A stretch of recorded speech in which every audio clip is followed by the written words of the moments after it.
à la garde présidentielle. Bravo à tout le monde. Bravo à tout le monde. Vraiment, sans vous, on ne saurait marcher en toute sécurité dans les artères de la ville de Douala. Il y a des bœufs dans tout le Cameroun. Surtout en cette période. Ouais, en cette période où à un moment donné, les gars, ils se comportaient comme, je vais dire quoi, comme si ils étaient les propriétaires de la rue, quoi. Ah, ça, oui. Ça veut dire que le marché, quelqu'un vous dit, mon gars, donne-moi mon téléphone que tu gardes là. Non, la douleur. Mais c'est terminé à Douala, tout ça. Tant mieux.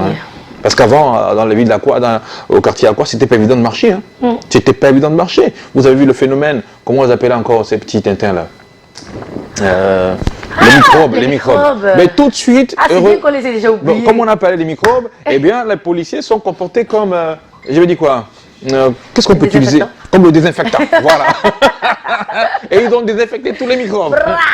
C'est comme ça. Qu'est-ce qu'ils croyaient? Qu'est-ce qu'ils s'imaginaient? La terreur qu'ils ont commencé Force revient à la loi. Voilà. Exactement. Non mais seulement parce que tu as évoqué ça, j'ai envie de faire encore un vrai bravo à nos forces de sécurité parce que c'était la panique, non mais à outrance quoi avec ces gens-là.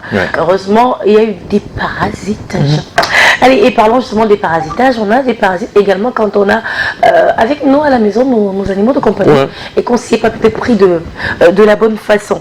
Et quand on commence à parler des animaux, ça veut dire qu'on a notre vétérinaire, notre docteur vétérinaire qui nous a rejoint sur le plateau, docteur Sandrine Téné.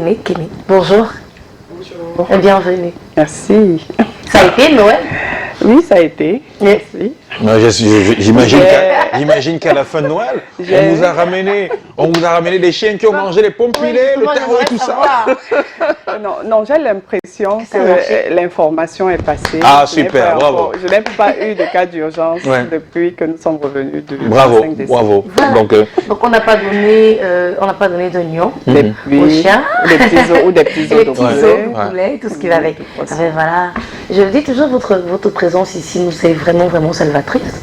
Donc aujourd'hui encore on va parler de quelque chose de super, on parle des parasites chez nos animaux de compagnie. C'est un vrai casse-tête, Thierry Carole. Bon, à partir du moment où j'ai plus vraiment de chiens, il faut que je prenne des notes pour savoir exactement de quoi est-ce qu'il s'agit. Ah oui, on va tous prendre des notes. Oui, en fait, un parasite, comme on nous le disait au lycée, c'est un être qui vit aux dépens d'un autre. Voilà. C'est-à-dire, il vient se greffer sur le corps d'un être vivant et il puise de cet être vivant des ressources nécessaires à sa survie. Et très souvent, ce n'est pas pour le bien de l'autre. En fait. Donc, chez nos animaux de compagnie, particulièrement le chien, nous avons deux grands groupes de parasites. Nous avons les parasites externes, tout ce qui est tiques, puces, moustiques, vers de Cayor par exemple, ce sont des parasites externes, c'est-à-dire que vous voyez à l'extérieur du corps. Et on a aussi le grand groupe des parasites internes, c'est-à-dire les vers ronds, les vers plats. Et voilà en gros ce que c'est que les parasites. Dans le moustique n'est pas une personne, mais c'est le chien. C'est fou alors. Curieusement, on a l'impression que le moustique ne s'acharne que sur nous, les humains. Mais le moustique est un vrai parasite, un vrai problème aussi pour la santé de nos animaux. D'accord. Et puis parlons justement de ces parasites-là. Nous, déjà, on n'aime pas, parlons des moustiques. Mais après, si je reviens sur les puces, par exemple. Quand notre animal de compagnie en a, je vais dire dégueulasse, quoi. Et puis c'est intriguant aussi. Puis on se dit, mince, on n'aime pas. Mais comment... Qu'en est-il pour ces animaux eux-mêmes? Comment est-ce qu'ils vivent ça? Comment est-ce que ça se passe pour leur vie à eux? Enfin, les effets sont... Il n'y a pas d'effet positif à abriter des parasites. Donc, par exemple, lorsqu'on a, par exemple, chez les parasites externes, on a le prurite. Le prurite, c'est-à-dire la démangeaison. Vous allez voir votre chien se démanger, dû notamment à une réaction allergique à soit la salive de la puce ou de la tique, oui, parce que ça crée des réactions allergiques. Et la frénésie du prurite, donc à force de se gratter, le chien se crée des lésions au niveau de sa peau. On peut aussi avoir des anémies parce que c'est des parasites qui se nourrissent essentiellement du sang. Donc lorsqu'on a une infestation massive, nous allons progressivement vers l'anémie, vers l'amaigrissement de l'animal. Un chien tout maigre. Voilà.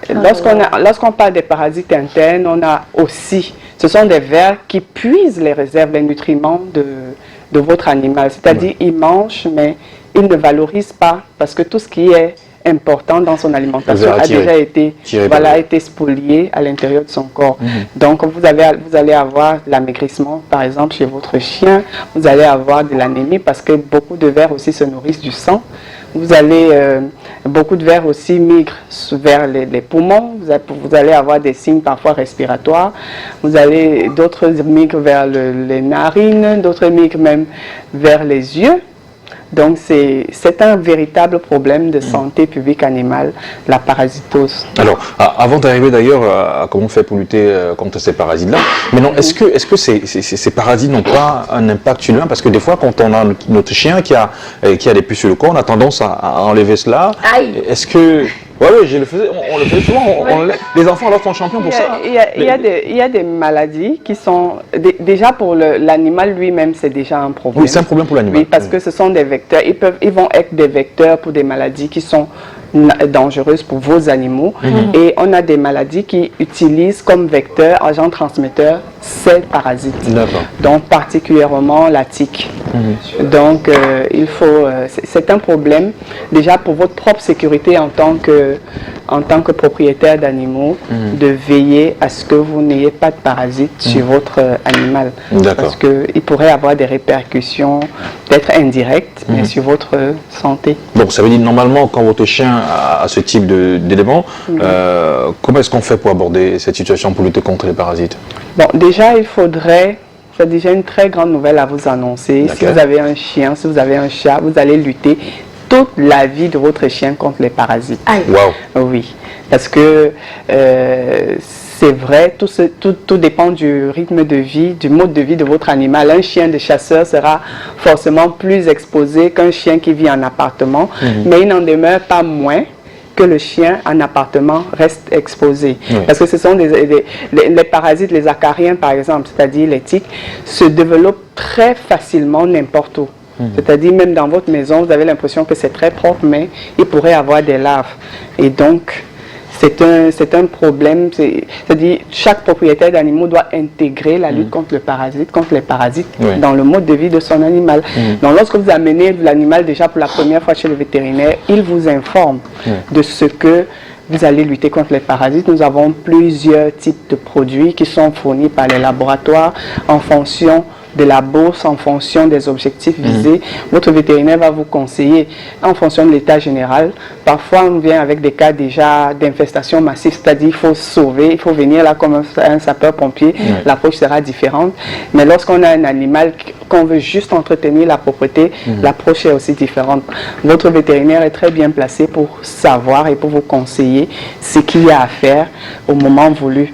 C'est des protocoles qui sont réguliers, qui sont mensuels, qui sont bimensuels, qui sont même trimestriels, en fonction justement du mode de vie de votre animal, de votre milieu de vie, du niveau d'exposition de votre animal aux parasites externes. Dans cette situation-là, pour sortir un petit peu du contexte du questionnaire, est-ce que dans ce contexte-là, le propriétaire de l'animal n'est pas exposé face à ces différentes Justement, je vous expliquais par exemple, la tique est un vecteur de maladie qui peut se transmettre à un homme.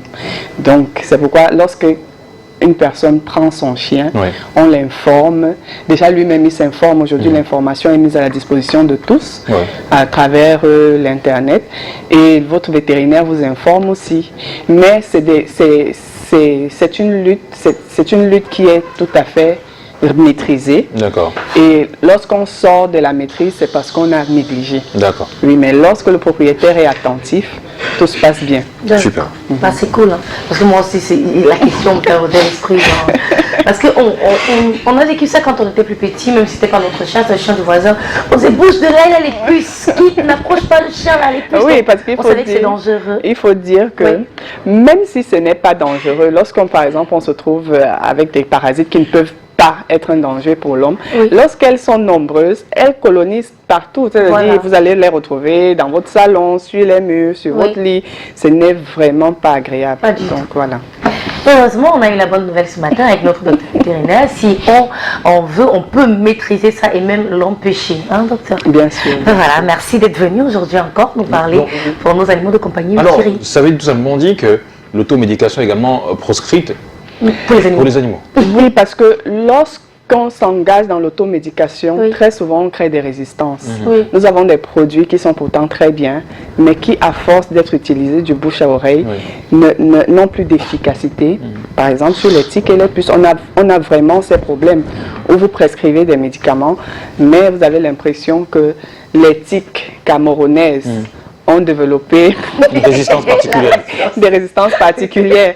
Et On les ça, voit pas. c'est malheureusement dû à l'automédication. Parce qu'à l'époque, même quand c'est tout petit, Et la, on entend- la mal-utilisation, Ouais. c'est-à-dire si on utilise mal, les parasites s'adaptent, c'est des Non, êtres ça. vivants.